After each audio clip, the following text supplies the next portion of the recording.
My name is Richard Dodds, and this is The Branch at Elkhorn Outdoors.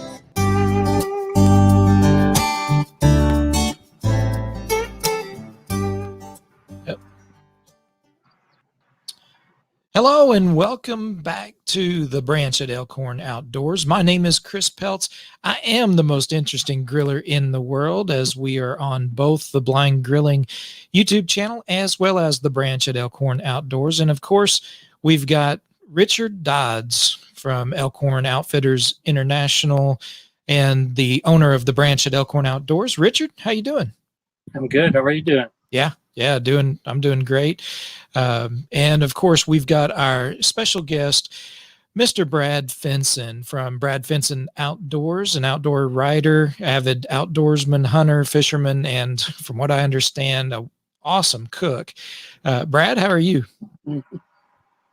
Doing well tonight. Thanks for having me on the show. Yeah, absolutely. Looking forward to it. And getting to know you a little bit better, introducing you to our audience and talking about some experiences that you and Richard have had, because you guys have been hunting together and fishing together for a long time, from what I understand. It has been. I was trying to remember the first hunt. Do you remember it, Brad? Or, sometimes when you're outfitting, stuff's a blur, and when all the writers would show up, you're more worried about finding animals than getting to know people. But I don't remember when the first one. Do you? I'm not sure. I was going back through some photos today, and I think it took me back close to 13 years till our first adventure together. Really? Yeah. And we've had some good ones. I was just telling Chris that I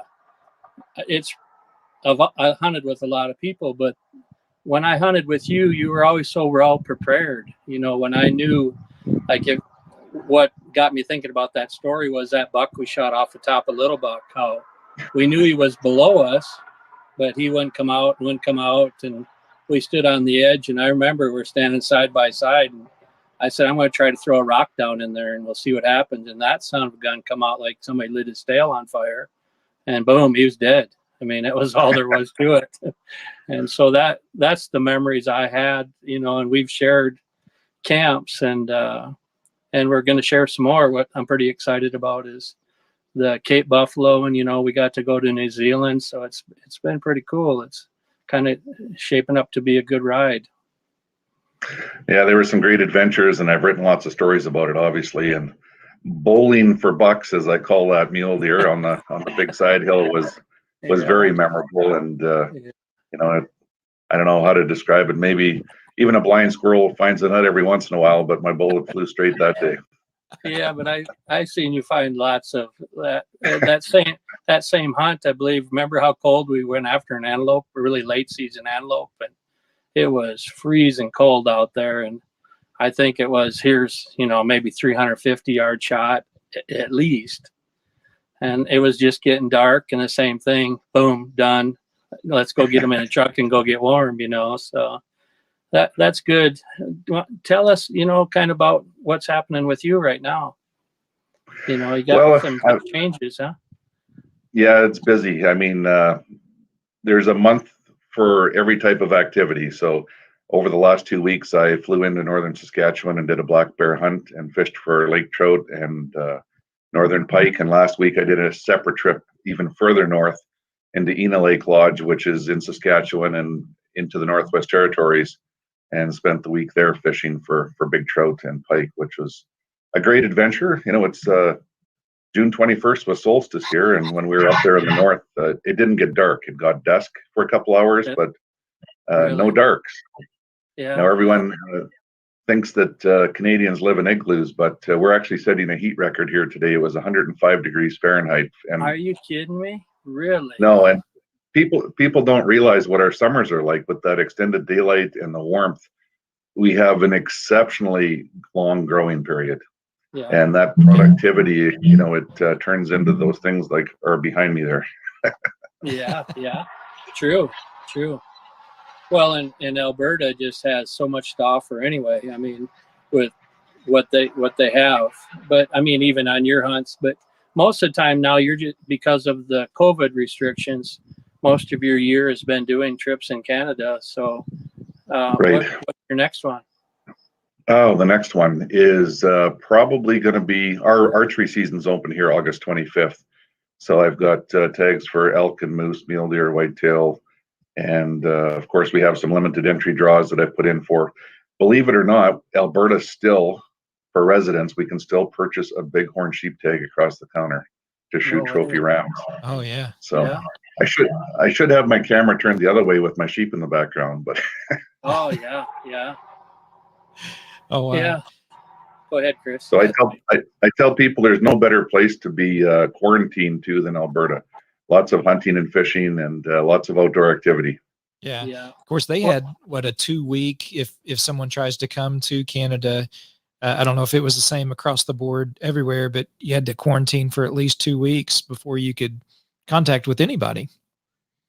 Yeah, that's correct. That's if you were out of country. I mean, we Yeah. couldn't get into the States. I phoned the U.S. Border Control last fall to see if I could get across, if my trip would be considered work if I was going down to hunt for an assignment. But they kind of chuckled at me and said, no, unless it's medical, you're staying home. But I did try. You and I've heard that our whole life. Remember, you can't make a living in the outdoors. Yes, so yeah. we're not essential workers, but we did for a long time. So Yeah. Well, when it comes to North America and the hunts that you've done, what's probably one of your favorite animals to go after? That's really tough because it has changed as I've matured as a hunter. When I started out, my absolute favorite thing in the world to hunt was moose, because when you call them and they interact with you and come charging in like a freight train, you never forget it. It's such an adrenaline rush that, as a young hunter, it sort of overwhelms you. But over the years, obviously you can't live here and not hunt whitetail or bighorn sheep. They've been special. And I went through a period of my life when I had sheep disease because I spent every waking hour chasing sheep on the mountains. yeah, Whitetails you never give up on, but probably elk still to this day are one of my favorites again, because you can talk to them and interact with them, and it adds something to the hunt for sure. it is a thing of beauty too when it all works, isn't it? When the call-in's working and just when everything does work, there's nothing better. Just Yes, when you put it all together. Yeah, well, Chris, with the first time when I met Chris, that was on an elk hunt, and we bugled in some elk, and of all the things, I don't miss the 4 o'clock in the morning deals and going Right. after it all the time, but I do miss talking to the elk, and I love doing that. But like I said, time marches on and keeps going, but I'm kind of getting the flavor or fever again to maybe go just call. I don't know if I could shoot another one. We ran hard and long for a long time, but I do miss that, and I do miss the hunters. I miss, like you and I sitting on top of the hill and talking, and different things like that. That's the part that I miss, and so that's a good deal. How long have you been riding? I'm guessing it's pushing 35 years. Okay. So it started many years ago when I was feeling sorry for myself. We might be 105 degrees Fahrenheit here today, but in the winter we can get down to minus 40, minus 45, even colder with the wind chill. And we had a terrible storm, and I got stuck at home, and I was supposed to be ice fishing with my buddies. Felt sorry for myself and wrote a story about a big deer I shot and sent it in, and that's where it all got started. So yeah. They sent me a check, and I thought I would try another one. Yeah. Okay.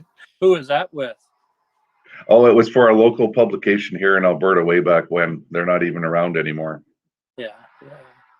I always said it's an art, that what you guys do, that you can take something that we see in the outdoors and recreate it. It's just amazing to me, that you can do that and keep the adventure and the aspect of how everything works. I just think it's a good deal, real cool deal. Yeah, I often tell people I like being a storyteller more than a writer. I like taking people to where I was, let them, see things and smell them and hear them and feel like they're right there with you, because that it allows me to relive it. That's probably why it's a bit selfish, but that's why I do it. Well, and that's what really gets my attention, and I think a sign of a good writer, because I rely upon writers to, bring me into that scene and let me, understand what it looks like when I can't see. And so that's, that's something that's really important. And it seems more and more rare. I mean, the outdoor writers as a whole seem to have a good knack at that, but even at that, there are some obviously better than others. And you do a real, I've, look back at some of those articles and very good. I really appreciate the writing that you do for sure. Well, thank you. So real quick though, Richard, we do have a few folks that have jumped in the comments and said hello. Patriot in the Dark and some others have said hello. We appreciate everybody tuning in and listening. If you want to join the conversation, you got some questions, hunting, fishing, we'll get to some food in a little bit as well, I think. But if you got a question for Richard Dodds, myself, or Mr. Brad Fenson, go ahead and you can make a comment, leave your question, and we'll do our best to kind of get to that as well. So you can join the conversation, and we'll be happy to bring you in. It's good. So, Brad, what do you think? I know that you and I talked a little bit about this, but just the devastation of the outfitters and what's going on now. And I know outfitters as general are optimists. We always think we can find an elk, or we always think we can find a fish or whatever, but it's tough times, huh? Up there with everything. Yeah, it's very tough times. And, outfitters, basically they have to be a jack of all trades. So most of them have picked up other jobs and are doing whatever they can or have to make sure their dream stays alive. And I think most people are in that boat. Not even outfitters. There's lots of people in different industries that are suffering. But where there's a will, there's a way. It's it's hunting for that proper lifestyle and something that you want to go do every day. It's not a 9 to 5 and you're regretting every day of it. You want to live that way. So, there's a lot of them that are hurting. There's going to be a lot of outfits change hands. There's going to be, nobody knows what's going to happen right away. If they open up the borders tomorrow, how many people can still afford to come up? How many are booked in other places already? It's, there's so many unknowns that we basically, everyone's going to hold their breath and hope that we get back to whatever our new normal is. And the bottom line is people are still going to want to go hunting and fishing, and they're still going to have a bucket list, and they're still going to have dreams, and there's only one way to fulfill them, and that's to get out there and do it. Yeah, well, it's something in our blood. You really can't explain it to anybody either. The hunting aspect of everything. They just think it's just a recreational deal, but it's in the tried and true people that have been in their family, like when we were in New Zealand with Richard. Those people, that's their grocery store, isn't it? Absolutely. That's it's funny because I got to hunt with some of the locals. We went bird hunting and stuff, and one of the fellows was saying, well, I'm going to have to go out and shoot a hind one of these days. We're almost out of meat at home. So it's a different lifestyle, and it is hunt your own. It's not going to the grocery store. If they have an option, they would prefer to have the wild game. Yeah.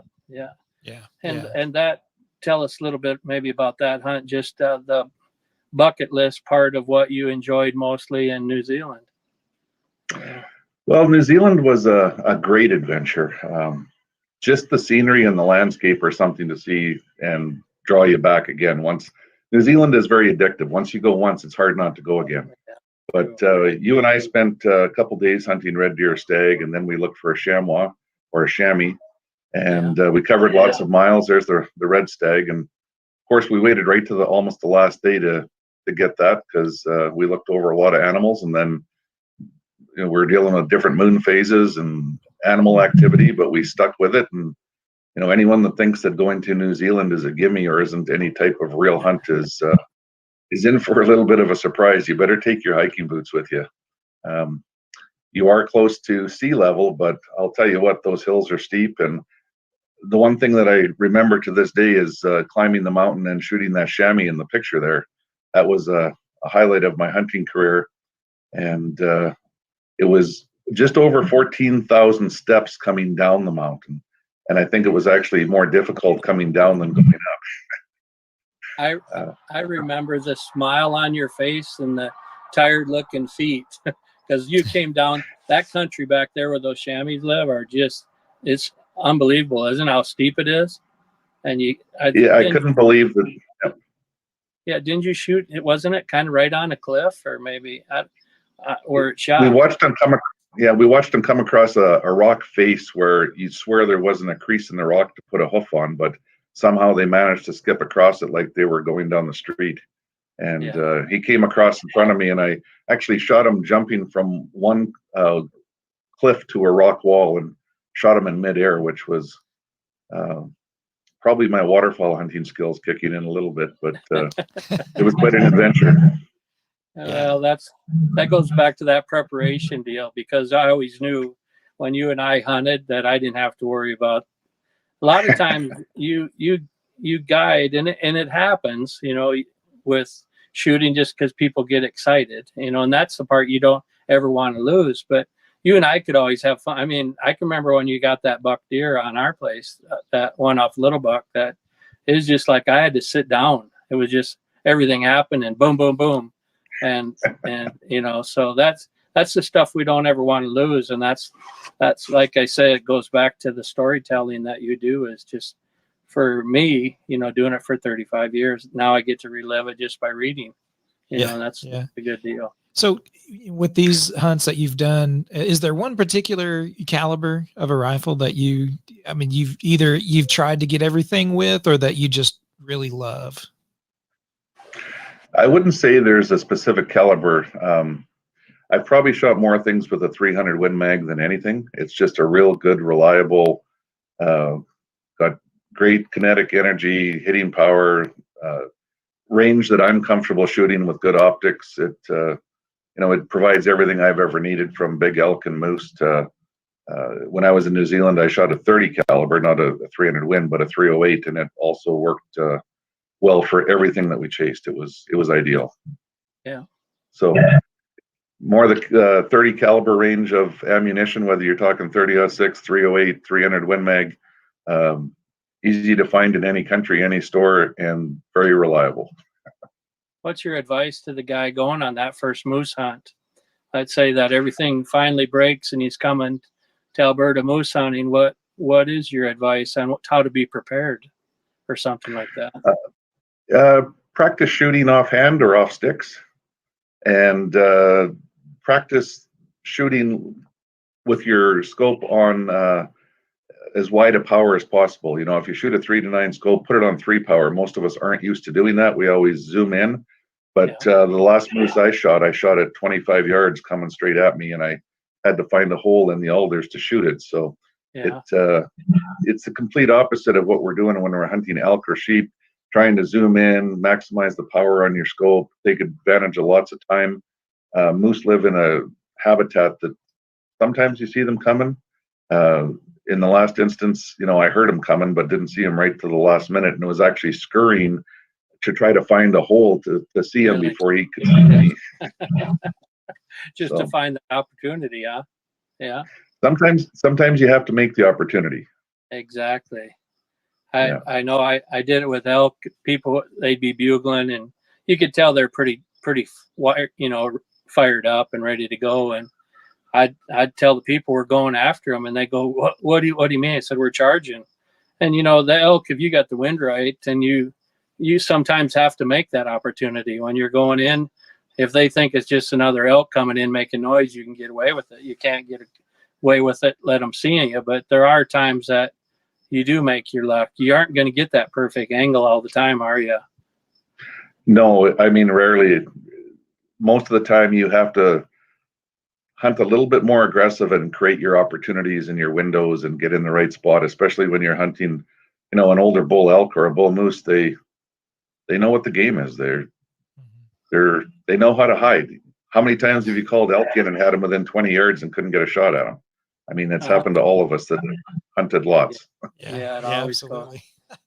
I was looking at that picture today, that bull that you got up at Pilot and down, and that was about the worst place you could get one down there. I had the all-time rodeo of my life packing an elk out of there, and I hated to go down in there for anything, but it was a great elk spot, wasn't it?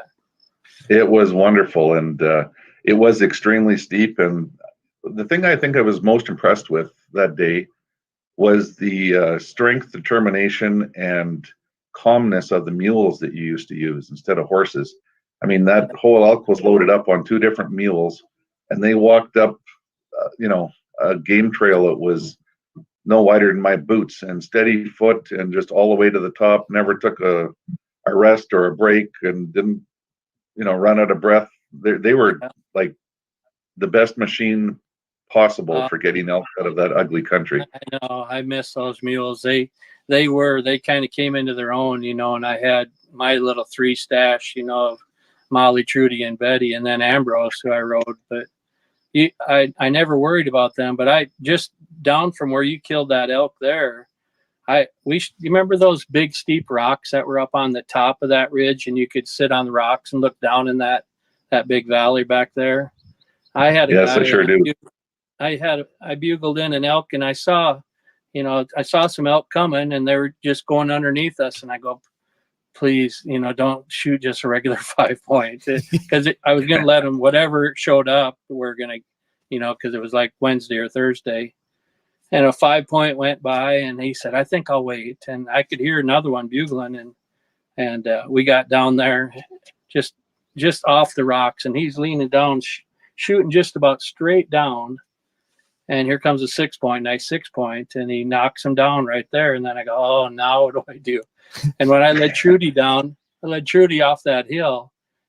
There's a picture of me holding her lead rope, and she's like 8 feet above me, just straight up, But when we got down there, we packed her up, and I'm coming up out of the bottom, and she kept trying to pass me so she'd get caught up with Colt. And like a dummy, I reached back and I hit her on the nose to keep her on that remember that little game trail? I think that's the one you're talking about. Just the skinny little game. And I hit her, and all of a sudden she flipped over backwards and rolled down that hill for probably 150 yards. She'd be up, and then a leg would come up, and then down, and then back up. And she piled up against a big pine tree on the bottom, and I thought, oh no, she's dead. She just was laying there. And I got down, and I was petting her and talking to her, and she reached over, bit me in the leg. I thought, okay, she's okay.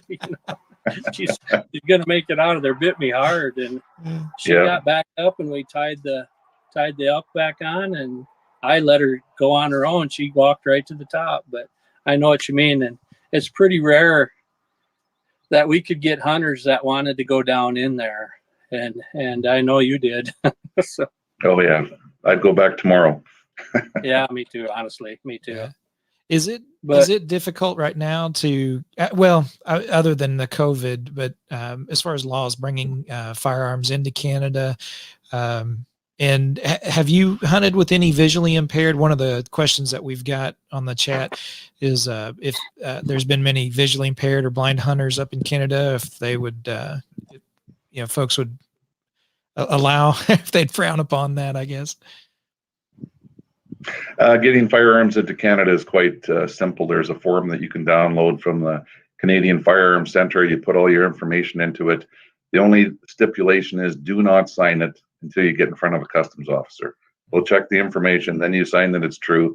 If you show up and it's signed, you're going to have to find a way to print new documents and do it over. But $25 fee allows you to bring those firearms across the international border into any province in Canada for the next year. So, if you're up on a spring bear hunt and you do your firearms licensing, you can use it again that fall if you're coming up to hunt deer or elk or moose or something else. Okay. So pretty simple to do. And yes, I think whenever we can help people that have some type of limitation in life, people rise to the challenge. And, there's different optic companies that have different scopes. And, when we say visually impaired, sometimes that impairment can be reduced significantly by specialized equipment. And Richard, I think you've actually helped some people like that over the years on the mountain as well. Yeah, Chris was one of them. He was I guess my guinea pig. Yes, We put the red dot scope on. Remember I had that 7 SD or the Thompson, and we practiced. All the guides helped me, and we practiced, and it was a good deal. And now what's it, 12 years later, Chris, or 11 years or more, those are all the good relationships that, we all got something that we struggle with, and it's just fun for me to get out and share it with everybody. And I know that's the same way with you too. And so, Yeah, I think an important part of my year every year is to take somebody new out. So whether it's a young hunter or even, last year I got my dad out. He's in his mid 80s and hadn't hunted ducks in 20 years, and got him out on a duck hunt on November 3rd, and he shot a limit of mallards, and he was beaming just like a kid on his first duck hunt. But we always try to take young people out or people that haven't experienced the outdoors before, and help them be successful, show them how to deal with it, and most importantly, how to eat it as well. Yeah. Right. Now I know you're probably really fond of Canada, obviously, but what of all your travels around the world, what's been one of your favorite places to go, and that really stands out to you? Yeah, that is really tough. That's a really tough question because most of my trips are judged or graded on the people, and the outdoor industry is blessed to have such wonderful people. Like the relationship that I have with Richard. I've hunted elk, mule deer, antelope, New Zealand, and now we're going to Africa because of the people. Like, it's going to be a great adventure to go for a Cape Buffalo, but to do it with an old friend and somebody that feels like family is exactly that. It's an adventure with family, and it's hard to get people to understand that. I went to Colorado and shot some incredible elk. I went to New Zealand and shot big red deer and mountain game and birds and caught fish. And I'd go back again tomorrow because of the people. I'm not an antler or horn collector. I'm a hunter at heart, and I love the adventure. I love living that excitement, and I love sharing it with other people, and that's what makes it special.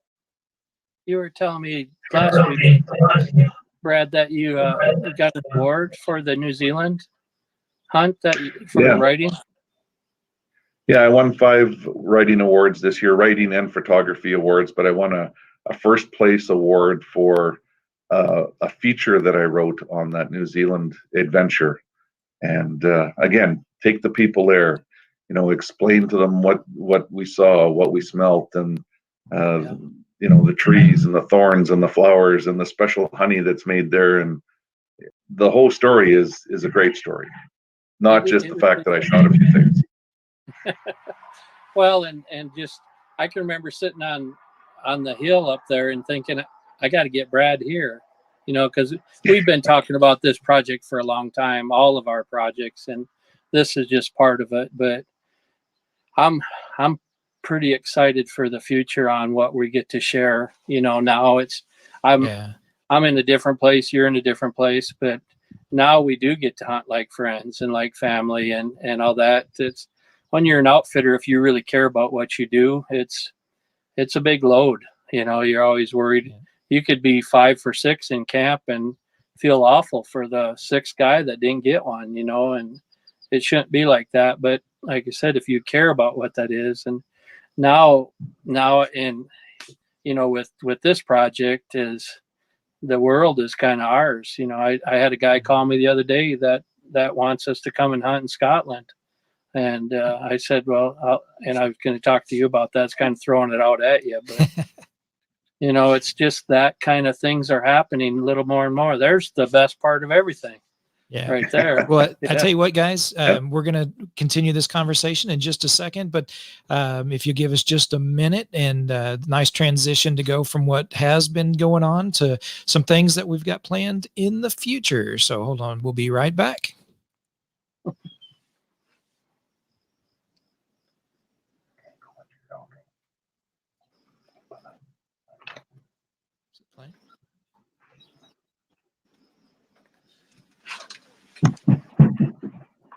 Oh, well, we'll come back to that in just a minute. Okay. That's all right. Oh, there it goes. Oh, here we go.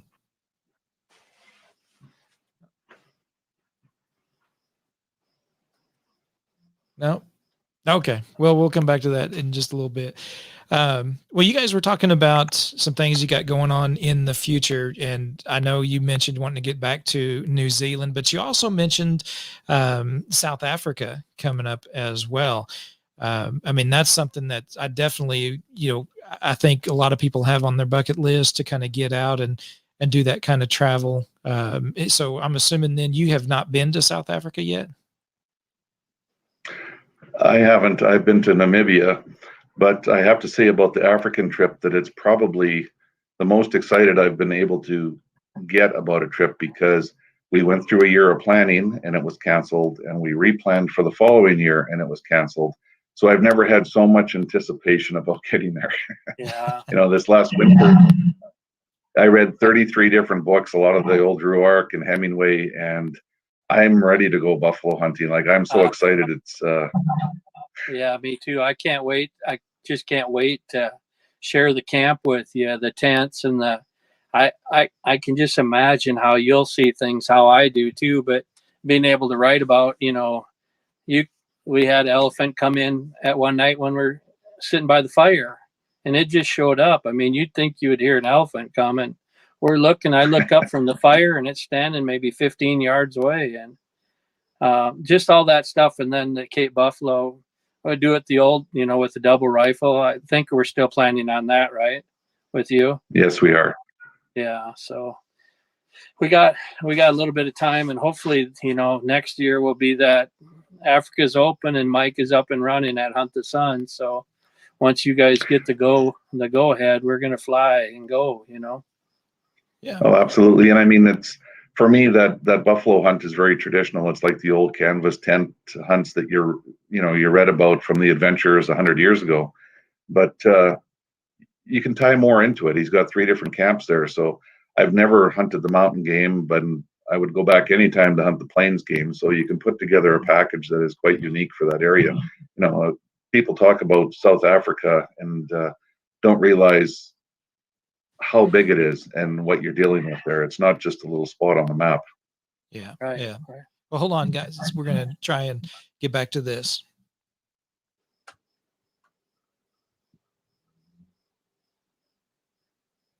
Now, this segment of The Branch at Elkhorn Outdoors is brought to you by the Top Notch Fishing Charters, located in beautiful Marina Pez Bela on the Pacific coast of Costa Rica.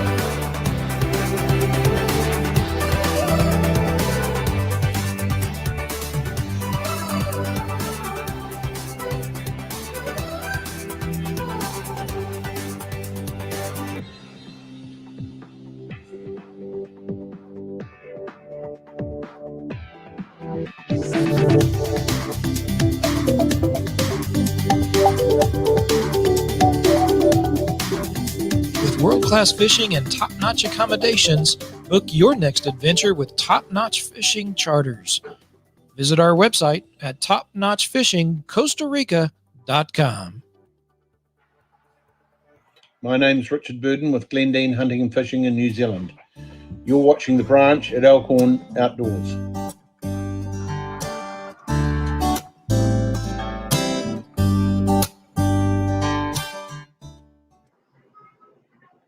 Guys, yeah. So we're back with Brad Fenson from Canada. Brad Fenson Outdoors, accomplished writer, outdoorsman, hunter, and fisherman. And we were just talking about an upcoming trip that they have planned for South Africa with Hunt the Sun. And so if you guys want, you were talking, Brad, about kind of the old style, the canvas tent, the hunting the buffalo.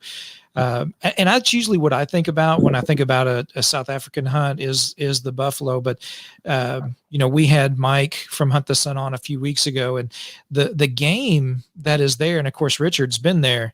It's phenomenal. I mean, the number of different animals and species that they have that you can hunt. Oh, absolutely. I don't know how many different species there are. I believe there's well over 500. And it would take you a long time just to look at all the different habitat and country that holds that many different types of creatures. Some of the reading I did again this winter, Teddy Roosevelt was over there, spent over a year, and him and his son shot, I think it was 561 different animals. And they were collecting them for the museums and stuff. And I could only imagine the adventure back then living in a tent and traveling by wagon from region to region and country to country to find different species and different game to send back to the museums back in the United States. It must have been a real adventure, but I'm not sure if you set out intentionally to find these places, Richard, but it's fine. I find that whenever we go somewhere, it's usually top-notch hunting. Where we hunted in Colorado, it was some of my best memories and some great adventures and experiences. And I have the antlers in my shop to prove it. And New Zealand again was a highlight. And I've written, I think, 12 or 14 stories about that already because it's always in the back of my mind, and that's one way to share it. But like I said, the anticipation for Africa too is pretty high. Yeah, and one of the outside deals of this, our friendship and our hunting friendship is the most important. But outfitters in general sometimes have a little bit harder time marketing, stuff. I was fortunate the first year that I guided, I had a guy write me a bad check for $20,000. So I learned to become a good marketer right before Christmas, and that whole deal. So, but I think what's unique is that we can share these different outfitters and different stories. And I'm the worst guy. I always say that in a kind of not in a mean way, but when an outfitter comes to your camp, you look at stuff differently. You look and you won't meet any kinder people than Richard or Sarah, or you won't meet any, better people than Mike, and it's just, once you're around that kind of people and you feel at home, the hunting is, I always said the killing is the smallest part of it. Everybody likes to do that, and we all go through phases, but it's really not the big part, is it? The Cape Buffalo is when you're in there, but yeah, it's a different ball game. Yeah, there's many different measures of success, that's for sure. Yeah. But we could go on, and we'd want to have you back and forth. But what we really wanted to talk about too was, I know when you shared camps with us that the food, just the wild game aspect of how people prepare and how you do it, and you've kind of become very well known for that, on different ways to prepare it, different ways to cook it, stuff like that. So why don't you tell us a little bit about how you got started with that? Oh, I've been cooking for as long as I can remember. I got in trouble from my parents when I was 4 years old for making breakfast on the stove before they got up, and sort of never quit. I've been in deer camp many times when I've been there, and people are harvesting deer and not wanting to take it home. I remember one hunt I did in Nebraska where I cooked a whole deer in camp in about 4 days. We did it many different ways. We had pulled deer, we did corned deer, we did all kinds of things. We even did the shanks up, and at the end of the week, everyone that had harvested deer was taking them home with recipes and excited to go home and share them with family. So, it's one of the things I do is I try to share that appreciation for wild proteins and how to cook them properly so that everyone asks for more. Yeah, I saw a lot of the posts on social media. Then that seemed to be a pretty big theme. Was we were hunting or fishing with Brad Fenson, and he cooked for us, and the food was great. And is there anything particular when it comes to wild game? What would be one of your favorite critters to cook? Oh, favorite critters. Everyday life around our place, our favorite meal is probably still elk. Yeah. Everyone eats it with, if we're stuck for supper, like tonight we had elk burgers because I had to get things done quickly and get ready for this show. But elk is something that is always good. For a matter of fact, my wife never used to hunt, and I came home with an elk year after year after year, and she said, I think I could do this. I just don't want the antlers. And I said, perfect. You're going to get put in for the cow draw next year. Yeah. So it just guarantees that we have that elk in the freezer every year. And I guess I need to ask a question too, Chris. When you were first introducing us, you said that you were really good at grilling. And I didn't know if that was, as a host, you're good at grilling your guests, or if you've got something going on the barbecue. Yeah, actually, so we're streaming live on both the Branch at Elkhorn Outdoors, as well as a YouTube channel that I host called Blind Grilling. And yeah, it's a channel that is set up to try and encourage those who are blind or visually impaired to not be intimidated by the fire, by the grill itself, to give recipes and yeah, we go through. I've won several competitions, but it's a channel that is set up to try and encourage folks to do what they can on the grill. Smokers, we use the big green egg for some reasons. It's safe. It's a ceramic grill, so being blind, I can touch it and not burn myself. And so, yeah, we do a lot of grilling and smoking for sure. No, that's good. I gotta apologize. I got rained out. I was out there, and all of a sudden it started pouring. So I could hear it. Yeah. you see me shifting gears. I'm inside now. Yeah. The fun of TV, huh? Yeah, that's right. That's all good. Chris, I was just looking down at my Instagram trying to figure out what button it is I hit. But a lot of people don't know that you can actually go in there and put in captions for visually impaired people so that they can get a good description of what your photos are that you're posting. I don't know if you use that at all, but a fella showed me that. He said, if you get a chance, make sure you always describe your photos. It's in the settings. You probably know what it is, but it was unique when I started to do that. I got a couple people following me, and they must share it with their friends and say, hey, you got to check out this one because there's descriptions and there's things in there. So there's lots of things people can do that they probably don't know it's there, but you can do to help share your adventures, your excitement, your fun things in life. Yes. Yeah, absolutely. And we've had a lot of folks who are blind or visually impaired watching the show tonight. And I know a lot of them love to cook and love to hunt and are firearms enthusiasts. So, they definitely appreciate when there are those who take the time to, put in those descriptions because, oftentimes people make posts and there's a picture and it just says, there's a picture. So we don't really know much else about it. And so, yeah, we appreciate it when folks take the time to put that description in. And technology's gotten so good that a lot of times with iPhones and Apple products, they've got algorithms where they kind of tell you what the picture is, even without someone putting in a description. They'll tell you whether it's food, a dog, a car, a person, and things. So it can be somewhat helpful, but not near as helpful as someone who took the picture actually telling you what it is. Very good. Like another question for you, Chris, in terms of the grilling world, something that a lot of people could probably learn from you is telling how well done your meat is by feel. You probably never overdo anything because you know that certain texture and feeling of a steak that's done perfectly versus one that's starting to dry out. Yeah, I mean that you certainly start to learn that, but then unfortunately I've become too reliant on technology.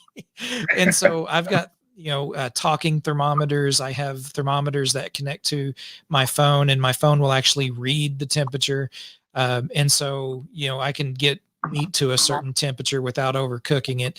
And that's been a huge help, because you can't rely upon looking at it, obviously. And so, when you got that meat probe in it, that's definitely a huge help. And, but that's, even those who are sighted can they struggle a lot with getting their meat right. That's right. Yeah, a lot of people overcook, don't they? I learned that with you, Brad, especially in New Zealand, they all just, I don't know why they get worried about thinking if it isn't cooked all the way through or done too much that it's not done right. But that's the farthest from the truth, isn't it?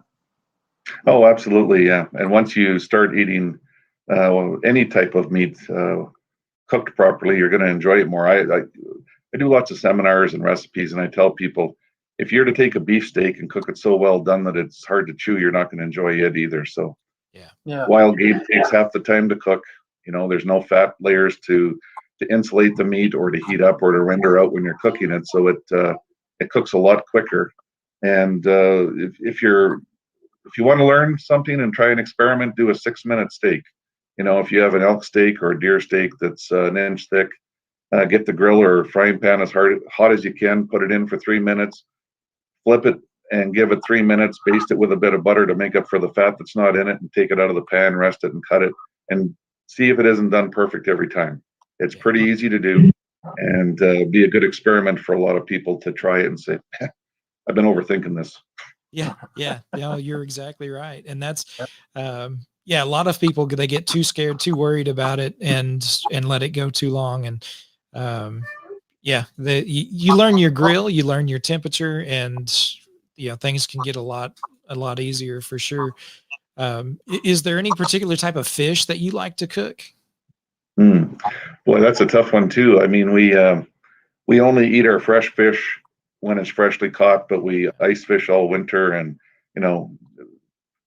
I just came off 2 weeks of fishing where we had a shore lunch every day and smoked trout for appetizers in the evening. So there's one of the trout I caught up at Ena Lake Lodge. Great fishing. Boy, it's hard to say whether I have a favorite. Probably my favorite overall is Pacific lingcod. I find it the most versatile. It's a firm white fish. It's a little bit oily, very forgiving, but whether you want to poach it, bake it, fry it, grill it, deep fry it, do whatever, I find it's one of the most versatile to work with. One of the questions we had come in the chat was what kind of fishing that you prefer. Any particular fish you like to go after more than others? Anything that'll bite a hook. Yeah.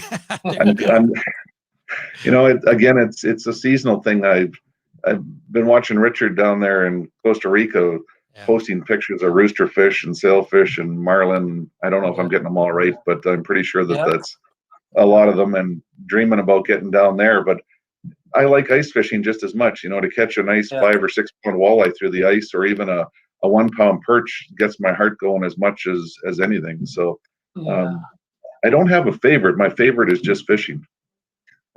Yeah, and that's all good. I can't wait to see you when you tie into a 300 or 400 pound marlin. Yeah. Right. And go do that. And do you mainly do lakes or streams up there? I do everything. I fish probably more lakes than anything. Yeah. But Alberta, where I live, we have a lot of streams. We actually have under 900 lakes that support walleye, but we have some of the best blue ribbon trout streams in North America. So we got a good combination of stuff here, but Saskatchewan's only 3 hours away, and I do a lot of fishing over there. And the coast is only an 18-hour drive, so I go to the Pacific Ocean at least 2 or 3 or 4 times a year to fish different runs of salmon and halibut and lingcod and bottom fish, and cover all that as well. Sorry. No, it's still raining. Yeah, still raining. Yeah, that's all right. I love the sound actually, but Costa Rica. I just got back in April. Was able to go down there and fish with Richard, and that was my first time going after those type of fish, and wow, a lot of fun. I mean, I love to fish. Both the stream trout, lake trout here down in Missouri, and of course, it's known more for bass and crappie, but going to the Pacific Coast in Costa Rica with top-notch fishing was definitely an adventure, and the tuna was amazing, and to cook it, well, even eat it raw. We ate it raw, didn't we, Richard? Yeah, and I'd always stayed away from that until that day, and then I went, oh my God, I should have been doing this a long time ago.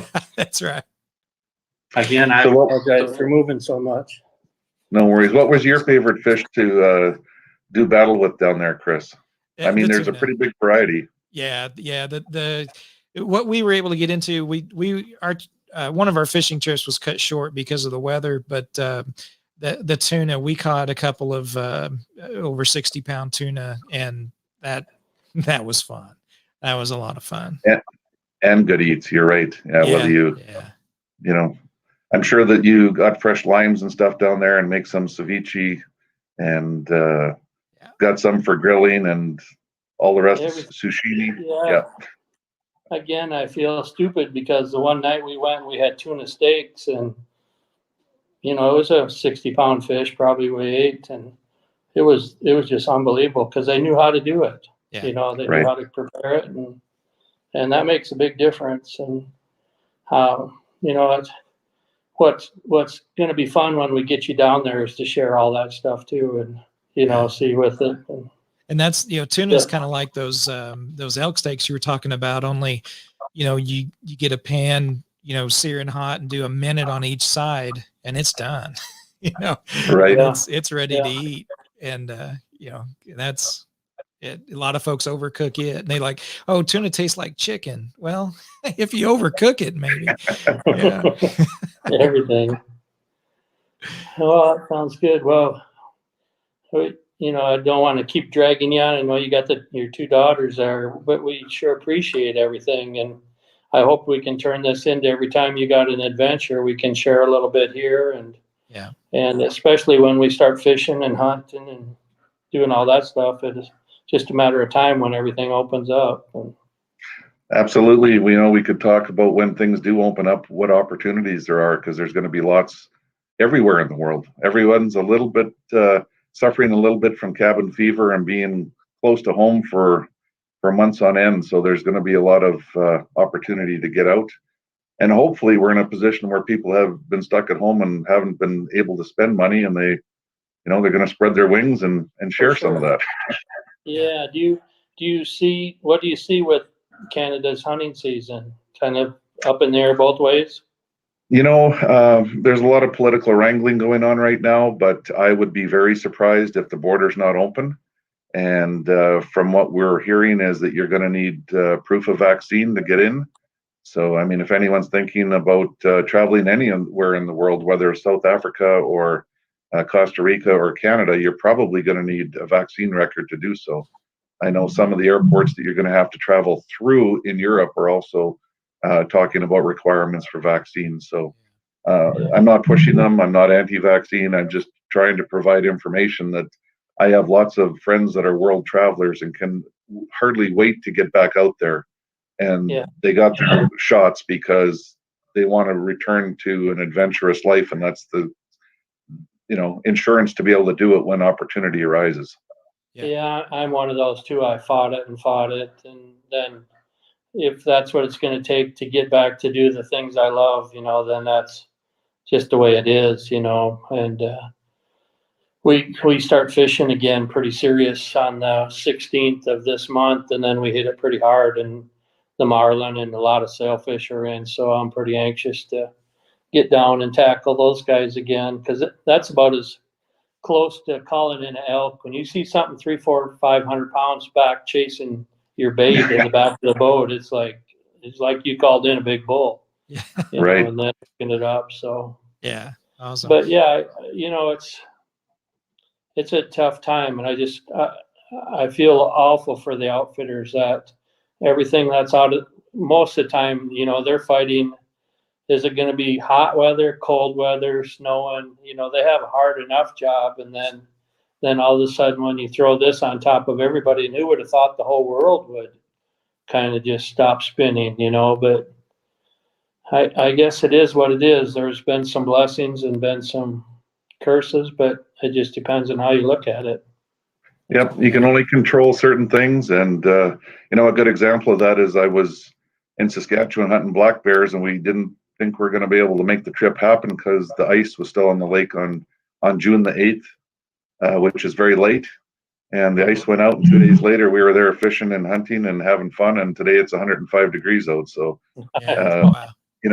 you look at things and it's hard to believe, it's hard to understand, but showing up is all you have to do sometimes. Just and don't Richard, ever give up on your dreams. Right. No, you no. mentioned the outfitters, and certainly not taking anything away from that, but I mean, you've got sponsorships, you've got, partners that, are helping fund, some of the hunters and the riders, and, with some of these countries shut down, outfitters shut down, your customers, I mean, they're not going out and buying and purchasing a lot of the things that, you've got manufacturers whether it's clothing, other gear. And so they're probably hurting at this time as well. They are, but it's funny, people have been stuck at home, and here in Alberta, as soon as COVID hit, everyone got locked down, but they passed a law making hunting and fishing an essential service. So whether there was a lockdown or not, you could take your boat out and go fishing. You could still get in a blind with your buddies and shoot some ducks and geese, or do whatever was available to put food on the table and do things. But our license sales increased by 30%. Wow. You try to buy even some bait to go fishing, you can't, because there's so many more people participating. They couldn't get to the golf course. They couldn't take the kids to gym lessons or football or soccer or baseball. So what did they do? They went back to rekindle their love with the outdoors, and they found out that it was a pretty special place to be. That's good. And outlets in the States too, their sales are way up. Try to buy a box of ammunition right now, whether you're talking clothing, optics, firearms. People have really had an opportunity to rekindle their love with the outdoors and find things that they maybe traded in for golfing 10 years ago. And I think we're going to see it stay pretty strong for a number of years. I do too, and I think we all got that kick in the pants on what's really important. You know what I mean? Yeah. And especially in nature and the outdoors and stuff like that. Not saying that it's for everyone, but it is a chance to kind of get back and get in the real world again versus the technology. Yeah. So it's all good. It's just been changed, but I wondered how that would affect your sponsors, and they cross. You're with 10X, are you? I shoot a number of different bows. I like my 10 points. I have 5 different manufacturers that I've worked with and shoot a number of bows and arrows and broadheads and rifles and optics. They're all still producing new products, and most of them are having trouble keeping up with the demand. So awesome. That's a good part of the industry. And when we talk about COVID, there's been so much negative. I think we got to dwell on the positives. Yeah, exactly. Businesses are still doing well.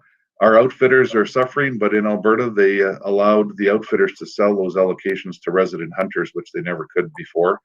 So a lot of them did, and they've been able to bring in some income, which helps pay any other bills that are there, and keep operations moving. So there are companies that have done stuff, and a lot of the Canadian outfitters marketed to Canadians, whether it was ducks, geese, deer, moose, whatever, and people showed up. So hopefully it's enough to help everyone through these tough times, and we see a bright future very close in hand.